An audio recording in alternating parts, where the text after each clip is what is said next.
Lovely to be with you. This is the AM Report. I'm Athi, and we begin this hour in the Western Cape, where the ongoing taxi violence has left thousands of commuters around Cape Town stranded. Meanwhile, buses brought in as alternative modes of transport are operating at limited capacity. What does the ground look like? Let's bring in Newzroom Africa's Athi Mtongana, who's live to us now from the Langa taxi rank this morning. And Athi, perhaps let's begin with you painting a picture of how dire the situation is looking like as of this hour.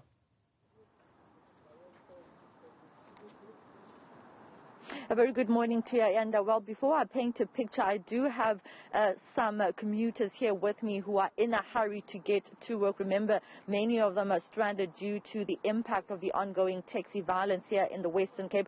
So I quickly grabbed her on her way. So I just want her to talk to me then as a local here in Langa who's affected by what is going on in as far as the shootings are concerned. Sisindianbona, you're walking now because taxis here in Langa are not operating. How is this affecting you as residents?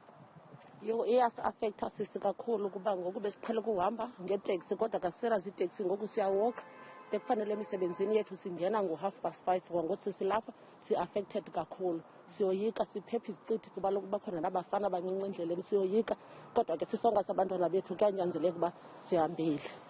Thank you so much, Sisi, for your time. Now, Ndu, my camera colleague, I'm going to ask him to pan and show you other people who are also in the same predicament as Usisi. Now, while she walks away, I'm going to just loosely translate what she was saying. She was saying that basically they are left stranded. They have to walk to their places of work as far as they may be, but they have no choice. Police, on the other hand, are on high alert, patrolling the areas, particularly the hotspot areas where shootings have been taking place.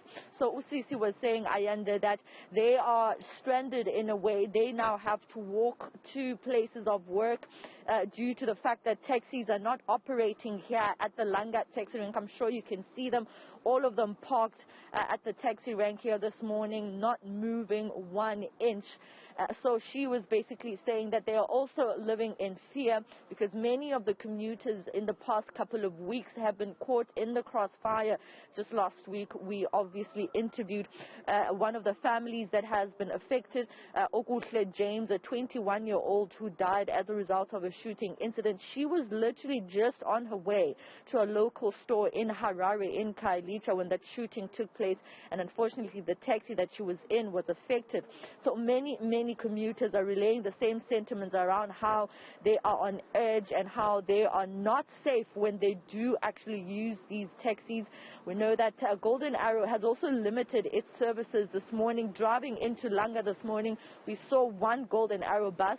Although the company has not been clear as to which areas will be impacted, it just sent out a message urging commuters to say they should use other alternative modes of transport. But we saw a Golden Arrow bus this morning in Langa, which is seemingly operational, but it was under the heavy presence and the guard of the SAPS members who are also roaming the streets around Kailicha, Nyanga, as well as Langa, where we are, to ensure the protection of commuters, as well as to try and stabilize the situation. It's a very difficult situation that passengers and public transport commuters in general in the Western Cape find themselves in, because there seems to be no end in sight to this violence.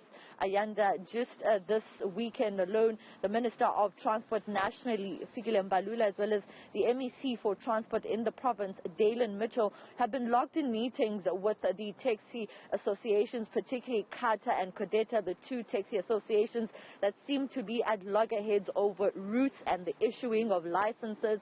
So it seems as though the agreement that was supposed to be signed between the two taxi associations has not yet been signed, so there is no peace at this stage. So these shootings might still continue, Ayanda. Mtongana, thanks very much indeed for that comprehensive wrap. We'll keep touching base with you throughout the course of the morning as the situation demands. Let me thank you for now. Athi, live to us there from Langa in the Western Cape.